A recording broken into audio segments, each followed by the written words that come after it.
अस्सलामु अलैकुम व रहमतुल्लाहि व बरकातुहू। बिस्मिल्लाह वल्हम्दुलिल्लाह वस्सलातु वस्सलामु अला रसूलिल्लाह व अला आलिहि व अस्हाबिहि अजमाइन अम्मा बाद। व क़ाल अल्लाह सुब्हानहु व तआला फ़िल क़ुरआनिल मजीद इन्न दीन इंदल्लाहिल इस्लाम रब्बि इश्रह ली सदरी व यस्सिर ली अमरी वहलुल उक़दतम मिन लिसानी यफ़क़हू क़ौली। आज का जो टॉपिक है, आज का जो मौजू है, ये आप सबको पता चल गया है थंबनेल देखने के बाद। मैं समझता हूँ कि ये दोबारा दोहराने का कोई ज़रूरत नहीं है। खैर, आज का जो मौजू है, मैं इसको 3 पार्ट्स में मैं इसको डिवाइड किया। पहला, रेप केस इन इंडिया, यानी रेप केस को लेकर मैं थोड़ा बात करूँगा जो कि इंडिया में चल रहा है और पहले भी हुआ है। दूसरा, क्यों पूरे दुनिया में, पूरे वर्ल्ड में और ख़ास करके इंडिया में रेप केस ज़्यादा होता है। एंड थर्ड में मैं ये बताऊंगा कि ये जो रेप केस हम लोगों को नज़र आता है इधर उधर और न्यूज़ चैनल में और माशरे में, यानी सोसाइटी में रेप केस जो इतना बढ़ रहा है, इसको हम लोग कैसे घटाएंगे। यानी अगर साफ, अगर क्लियर मैं बोलूं तो यह है कि इसका सॉल्यूशन क्या है। तो चलिए, टाइम को ज़ाय ना करते हुए हम लोग आगे बढ़ते हैं। तो पहला, जो कि रेप केस इन इंडिया, इसको लेकर अगर हम लोग बात करें तो मैंने जहाँ तक मैं देखा कि इंडिया का, अगर हम लोग 2019 का सर्वे अगर हम लोग देखते हैं तो 2019 में विकिपीडिया के मुताबिक हर 16 मिनट के अंदर एक रेप होता है। तो मैं आपको ये बताता हूँ कि देखिए, 2019 का अगर सर्वे ये है कि हर 16 मिनट में एक रेप होता है, तो आज 2024 में क्या हम लोग ये सोच नहीं सकते कि हर 10 मिनट में एक रेप होता है? बल्कि इतना सालों का ये अंतर है, तो हो सकता है कि 10 मिनट से भी कम मिनट के अंदर एक रेप होता है इंडिया में। और ये तो रहा सिर्फ इंडिया का बात। और अगर हम लोग यूएसए को देखते हैं, अमेरिका दुनिया में सबसे पहला नंबर पे है रेप केस के मामले में।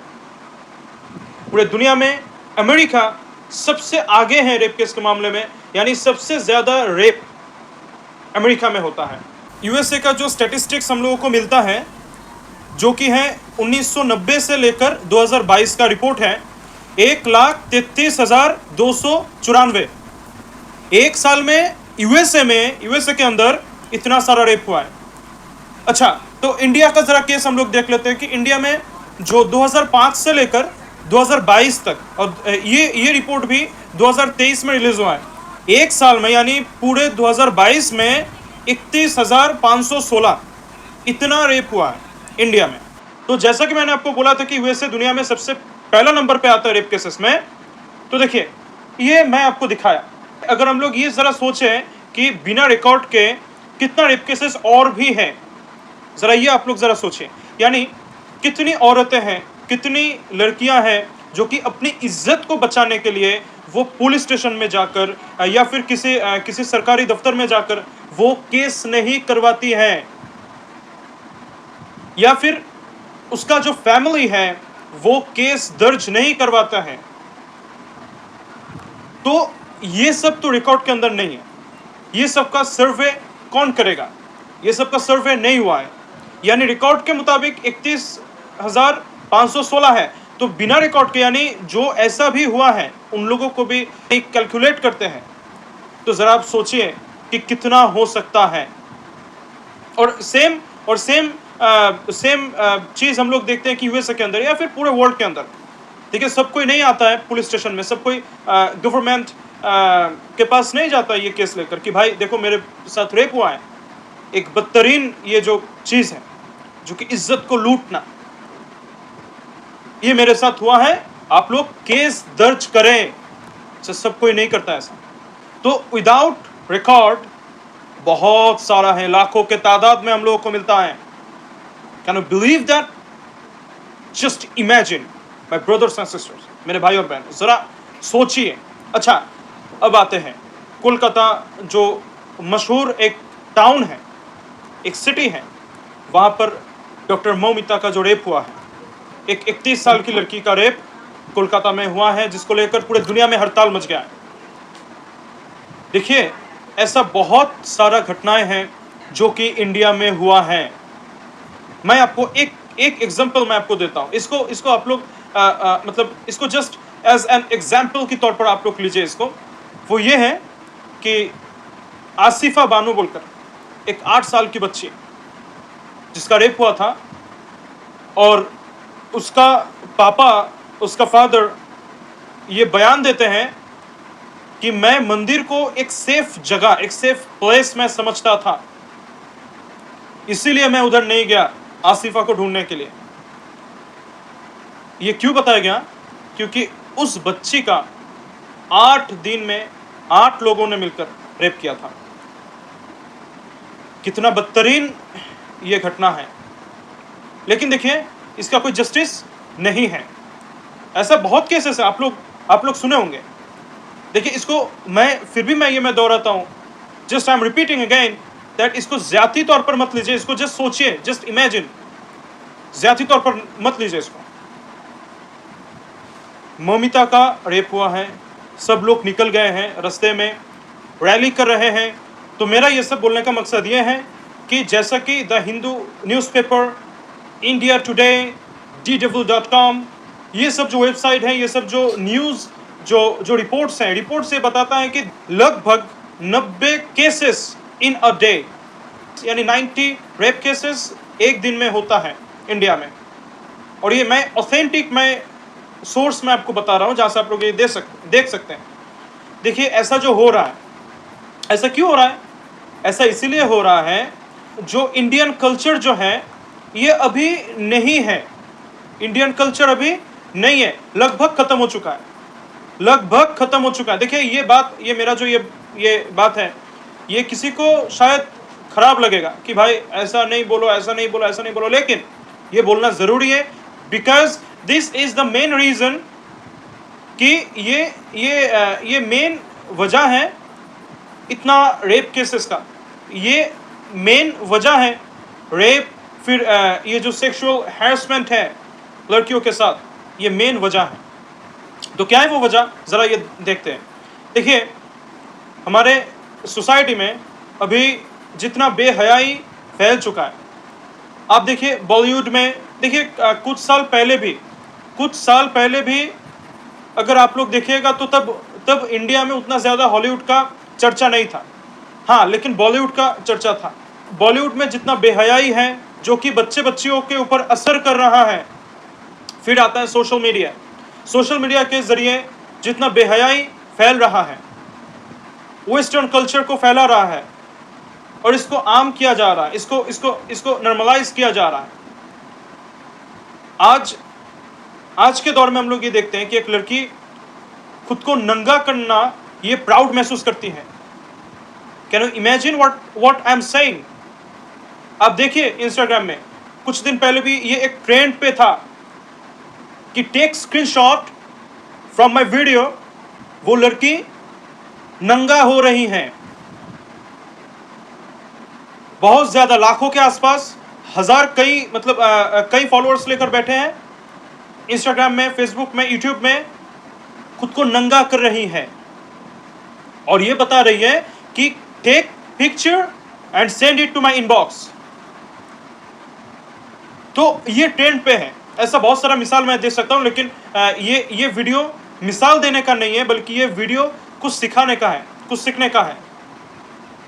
तो ट्रेंड पे क्या चल रहा है? ये चल रहा है, ट्रेंड पे क्या चल रहा है? No marry but living relation.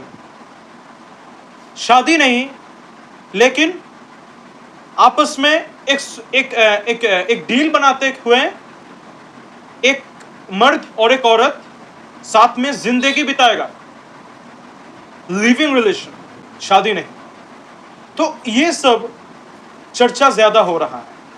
Girlfriend, boyfriend, कौन कितना गर्लफ्रेंड पटाया, कौन कितना बॉयफ्रेंड पटाया। मैं इसको आम भाषा में मैं समझाता हूं ताकि लोगों को ये समझ में आए, जो कि रियलिटी है। इसको लेकर फक्र महसूस करते हैं सब लोग, समझे ना? लड़का हो या लड़की, मैं सिर्फ लड़की को मैं नहीं बोलता, लड़का हो या लड़की, कितना खुद को हॉट दिखाते हो, कितना तुम खुद को सेक्सी दिखाते हो, ये ट्रेंड है, इसके ऊपर फक्र महसूस करते हैं ये लोग। एक लड़की कितना छोटा ड्रेस पहनेगी, इसको लेकर सोचती है।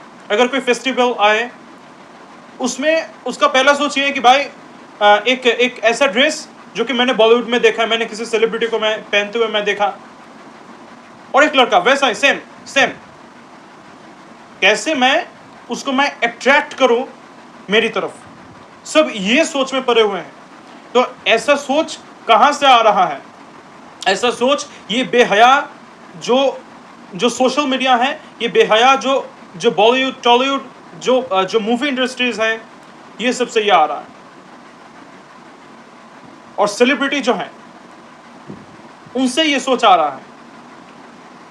और जब ऐसा कोई सोच दिमाग में बैठ जाए, उसके बाद वो बंदा या फिर वो बंदी जिसका शादी नहीं हुआ है, और अच्छा इसमें और एक चीज आता है, ये शादी का जो मैटर है, देखिए 25 साल हो चुका है, 30 साल हो चुका है एक लड़का का या फिर एक लड़की की, लेकिन अभी तक शादी नहीं हुआ, तो वो अपना जिस्मानी ख्वाहिश को कहाँ मिटाएगा? वो लड़की हो या लड़का, अपना जिस्मानी ख्वाहिश को वो कहाँ मिटाएगा? देखिए, ये इंसान का ये फितरत है कि उसके अंदर सेक्सुअल जो बात है उसके अंदर, ये इंसान का फितरत है। तो वो अपना ख्वाहिश कहाँ मिटाएगा, आप मुझे बताइए। तो बहुत सारा चीज इधर प्ले हो रहा है इसके पीछे। रेप सिर्फ ऐसा ही नहीं कि आदमी जाके रेप कर दिया, ऐसा नहीं है। इसके पीछे बहुत सारा रीजन है। बेहयाई जो कि सोसाइटी में ज्यादा हो गया है। दूसरा आता है कि शादी का जो मामला है, कि शादी अभी सोसाइटी में लोग समझते हैं कि पहले मैं नहीं, अभी तो लाइफ एंजॉय करना है, अभी तो लड़कियों के साथ ऐसा बेहयाई करना है, हाँ रिलेशन बनाना है। या फिर लड़की सोचती है कि नहीं, मुझे लड़का के साथ रिलेशन नहीं, अभी तो नहीं है शादी, कुछ साल बीत जाए उसके बाद शादी करेंगे। तो अपना जिस्मानी ख्वाहिश को वो कहाँ मिटाएगा? और वो अगर ख्वाहिश मिटाने के लिए जाता है, अगर उसको नहीं मिलता है, तब जाके वो जोर जबरदस्ती करने लगता है, और उसी को हम लोग रेप का नाम देते हैं। तो बहुत सारा चीज इधर प्ले हो रहा है इसके पीछे, ये रीजन है। अब आते हैं लास्ट वाला जो नुक्ता है, लास्ट वाला जो पॉइंट है इसके ऊपर, कि देखिए हम लोग इतना सारा चीज देख लिए कि पहला कि दुनिया में जो रेप केसेस है, और खास करके इंडिया में, वो हम लोगों ने देखा। उसके बाद क्यों रेप केसेस ज्यादा हो रहा है, वो हम लोगों ने देखा। और तीसरा जो लास्ट है वो ये है, इसका सोल्यूशन क्या है। तो इसका सोल्यूशन ये है कि पहले हम लोग ये देखते हैं कि इंडिया में अगर कोई रेप करता है, कोई बंदा, कोई आदमी अगर किसी लड़की की रेप कर देता है, तो उसका क्या सजा है, उसका क्या पनिशमेंट है इंडिया में।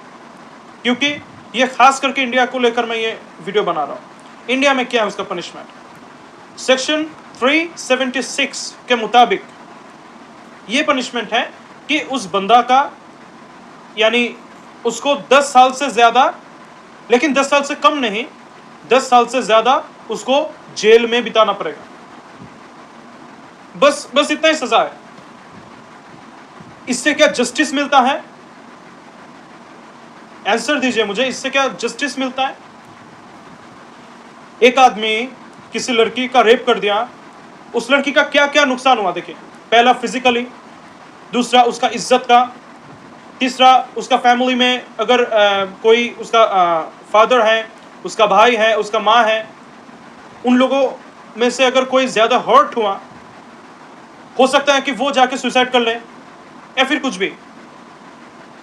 तो ये जो है, एक लड़की का कितना नुकसान हुआ, इधर बहुत सारा नुकसान हो गया। और उस लड़की का जिसने रेप किया, यानी जो रेपिस्ट है, जो मेन जो विक्टिम है, उसका क्या पनिशमेंट है इंडिया लॉ के मुताबिक? सेक्शन 376 के मुताबिक उसको 10 साल से ज्यादा जेल में बिताना पड़ेगा, उसको उधर सड़ना पड़ेगा। बस यही है। ये तो जस्टिस नहीं है।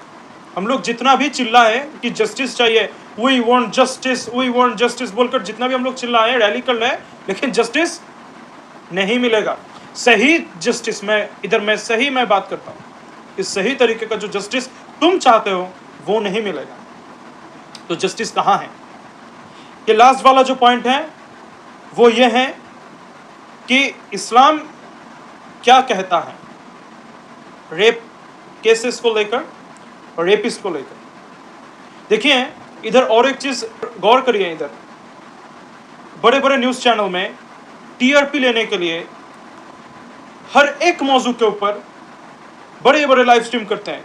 यूट्यूब में देखिए, टीवी में देखिए, बड़े बड़े लाइव स्ट्रीम होता है, लंबे लंबे घंटे तक वो लोग लाइव स्ट्रीम करते हैं। क्या है?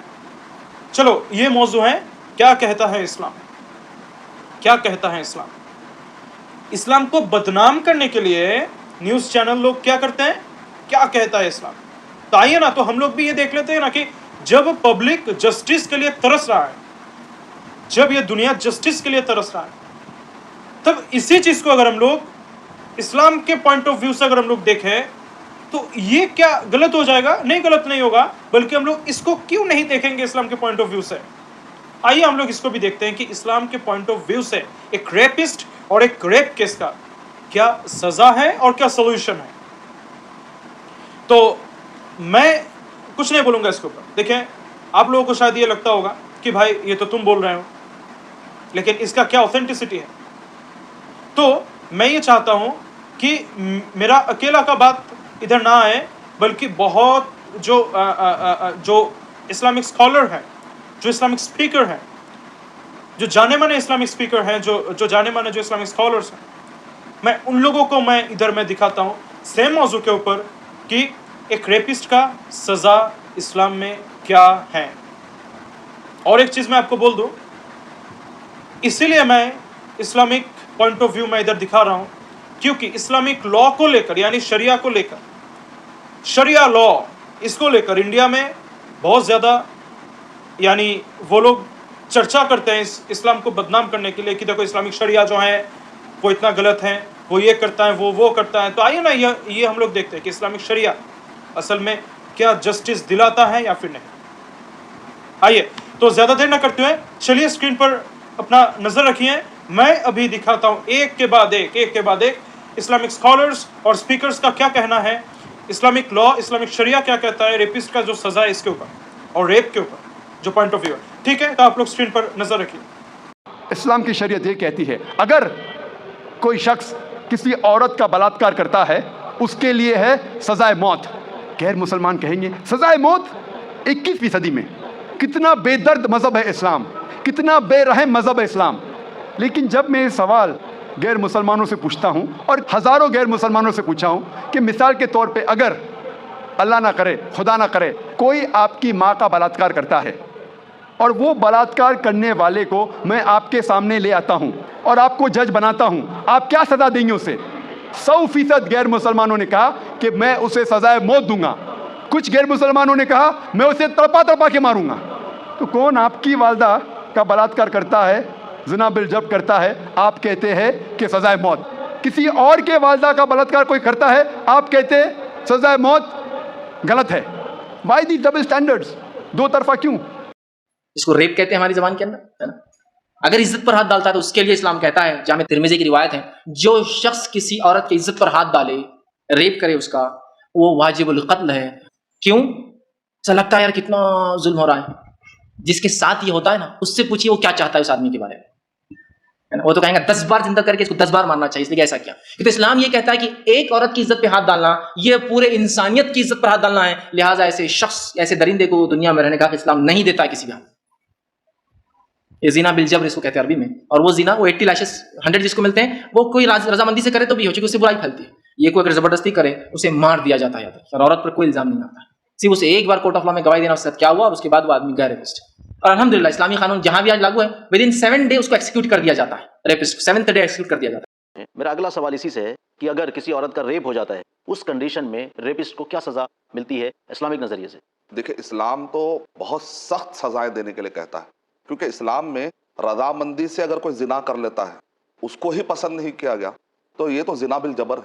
जिना बिल जबर का मतलब है जबरदस्ती करके, हरास करके औरत को जब रेप किया जाता है तो उसमें औरत की रजामंदी नहीं होती है, यानी बलात्कार। यानी इसमें औरत की रजामंदी बिल्कुल नहीं होती है, लेकिन वो मर्द उस पर अत्याचार करता है और उसका बलात्कार करता है। इसका मतलब ये जबरदस्ती, इसको कहते हैं जिना बिल जबर, यानी जबरदस्ती वाला जिना हो गया। इसकी बात है, औरत को जो इज्जत की नजर से ना देखे, मासूम को इज्जत की नजर से ना देखे, ऐसे आदमी को समाज में रहने का हक नहीं है। उसको उठा के काले पानी की सजा सख्त जगहों पे फेंक दिया जाए, ताकि उसको देखकर दूसरे लोग इबरत हासिल करें और उसको देखकर दूसरे लोग ऐसे हरकतें करने में डरे। लेकिन कानून क्या है अल्लाह ताला का?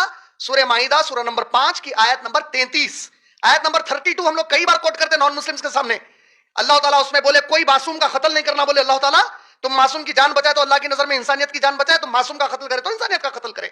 बिल्कुल उसके बाद की आयत है, क्या बोले अल्लाह ताला, और जो कोई जमीन के ऊपर अल्लाह और नबी से जंग करेगा, अल्लाह नबी से जंग करने का मतलब क्या है, अल्लाह जो कानून दिया इसके खिलाफ जाके कुछ भी करने के लिए जिद्दोजहद करेंगे और इसी भागदौड़ में लगे हुआ रहेगा, उसको पकड़ो या तो उसको तड़ी पार करो। बोले अब ये हाकिम के अख्तियार में दे दिया गया, वक्त के हाकिम के अख्तियार में, मुसलमान हाकिम ये चार में की कोई चीजें करेगा, क्या कहा, उसको वो इलाके से एक्साइल कर देगा, निकाल के फेंक देगा, उसको तड़ी पार कर देगा, उस पर पीडी एक्ट लगा देगा, जेल में उठा के फेंक डालेगा उसको, या उसके हाथ और पांव को ऑपोजिट डायरेक्शन से काट के फेंक दो। बोले सीधा हाथ काटो, बायां पैर काट के फेंक दो, बोले या बायां हाथ सीधा पैर काट के फेंक दो। बोले हाकिम को इख्तियार दे दिया गया। तीसरा, सलीब पे चढ़ा दो, बोले क्रॉस की सजा, जीसस क्राइस्ट के पिक्चर्स आते ना क्रॉस के, उस पर चढ़ा के उसको मार दो। बोले चौथा, कत्ल कर दो। बोले अब ये हाकिम के इख्तियार में, वो जो चाहे करे। ए के लिए, रेप के लिए, रेप में और फॉर्निकेशन एंड एडल्ट्री में फर्क है। रेप जिना बिल जबर। तो आप लोगों ने ये देखा कि एक रेपिस्ट का सज़ा क्या है इस्लाम की शरिया के मुताबिक, और रेप कितना बदतरीन एक काम है इस्लाम के पॉइंट ऑफ व्यू के मुताबिक। इस्लाम कहता है कि रेप बहुत ज़्यादा एक बदतरीन काम है, और एक रेपिस्ट का सज़ा यह है कि सज़ाए मौत, यानी बस ख़त्म, खलास, उसका मौत, उसका ये पनिशमेंट। तो शरिया लॉ का जो फ़ायदा है वो ये है कि आप लोगों के सामने अभी स्क्रीन पर नज़र आ रहा होगा कि सऊदी का मेन जो ऑफिशियल जो वेबसाइट है, जो सऊदी गेजेट.com, उससे मैं ये रिपोर्ट में आप लोगों को मैं ये दिखा रहा हूँ कि सऊदी गेजेट के मुताबिक, ऑफिशियल जो रिपोर्ट के मुताबिक, कि 6 महीना में 77 रेप केसेस नज़र आया है। यानी कितना फ़र्क है, जबकि हम लोग ये देखते हैं कि इंडिया में एक दिन के अंदर 90 केसेस होता है और सऊदी में 6 महीना के अंदर 77 केसेस हैं। तो फ़र्क ज़रा आप लोग गौर करिए। ये क्यों है? ये इसीलिए है कि सऊदी में लगभग उधर जो पनिशमेंट या फिर जो लॉ है वो इस्लामिक लॉ है, वो शरिया है, जो शरिया लॉ जिसको कहा जाता है। तो इसीलिए ये कम है। देखिए पनिशमेंट ज़रा आप देखिए इधर, आप लोगों को ये दिखाई देगा कि पनिशमेंट क्या है। पनिशमेंट ये है पनिशमेंट बाय डेथ, उसको मौत दिया जाएगा। तो आप लोग ज़रा ये सोचिए कि अगर ये जस्टिस नहीं है तो जस्टिस क्या है। कोई अगर एक बार रेप किया, उसको अगर ऐसे ही छोड़ दिया जाए 12 साल के बाद, तो वो जाके किसी और को रेप करेगा। इसमें कोई गारंटी नहीं है। अगर उसके सामने ये लॉ दिखाया जाए कि देखो अगर तुम रेप करते हो तो तुमको मौत है, सज़ा के तौर पर तुमको मौत दिया जाएगा, या फिर सारे लोगों के सामने, अच्छा मौत तो दिया जाएगा लेकिन उससे पहले एक हाथ और एक पैर काटकर सूली पे लटका दिया जाएगा। अगर ये उसको कोई बोले तो वो बंदा क्या अपना जान पहले बचाएगा या फिर वो जाके रेप करेगा? खैर, यही है इस्लामिक लॉ, यही है जस्टिस। शायद आप लोग भी मेरे से सहमत होंगे। अगर आप लोग वाकई में जस्टिस मांगते हैं तो, और अगर आप लोग इसको ज़्यादी तौर पर लीजिएगा तो देखिए मेरा कुछ करना नहीं है इधर, मैं कुछ नहीं कर सकता। ज़्यादी तौर पर मत लेना है इसको। जस्टिस मांग रहे हो ना आप लोग, तो ये जस्टिस है। मैं इस्लाम के खिलाफ हूँ, मैं शरिया लॉ के खिलाफ हूँ। ये आप इसीलिए कर रहे हैं कि आपको सही से इस्लाम के बारे में नहीं मालूम, आप नहीं जानते इस्लाम के बारे में सही से, आप कुरान और हदीस को नहीं जानते। और अगर आप लोगों के सामने कोई इसको बयान कर रहे हैं जो खुद इस्लाम का मुखालिफत करते हैं, इस्लाम के खिलाफ हैं, वो अगर ये कर रहे हैं तो आपके पास से मिस इंटरप्रेट कर रहे हैं, इसका गलत माना इसको निकाल रहे हैं। खैर, सबसे पहले मैं बात शुरू करने से पहले मैं जिस आयत से मैं शुरू किया था वो है, अल्लाह सुब्हानहू व तआला फरमाते हैं सूरह इमरान, सूरह नंबर 3 आयत नंबर 19 में, अऊज़ु बिल्लाहि मिनश शैतानिर रजीम, इन्नद-दीन इंदल्लाहिल इस्लाम। इस्लाम ही सिर्फ अल्लाह के पास, यानी क्रिएटर के पास, सस्टेनर के पास, जिसने आपको क्रिएट किया, जिसने आपको बनाया, जिसने आपको पैदा किया, और जो आपको पाल रहा है, जिसने आपको ज़िंदगी दिया और जो आपको मौत देगा, उस ज़ात का, अल्लाह सुब्हानहू व तआला के पास सिर्फ अगर कोई एक्सेप्टेबल, अगर कोई दीन है, और अगर आप लोग इसको मज़हब बोलते हैं तो मज़हब है, वो सिर्फ इस्लाम है। इसमें कोई डाउट नहीं है, देयर इज़ नो डाउट। तो इसी के साथ मैं ये तीनों पॉइंट को मैं इधर रखते हुए मैं ये सारा बात मैं इधर बोला, जो मेरा पॉइंट ऑफ व्यू है वो मैं इधर पेश किया, जो इस्लाम का जो पॉइंट ऑफ व्यू है वो मैं इधर पेश किया। इसी के साथ मैं अपना बात ख़त्म करता हूँ। व आखिरु दावाना अनिल हम्दुलिल्लाहि रब्बिल आलमीन, वस्सलामु अलैकुम व रहमतुल्लाहि व बरकातुहू।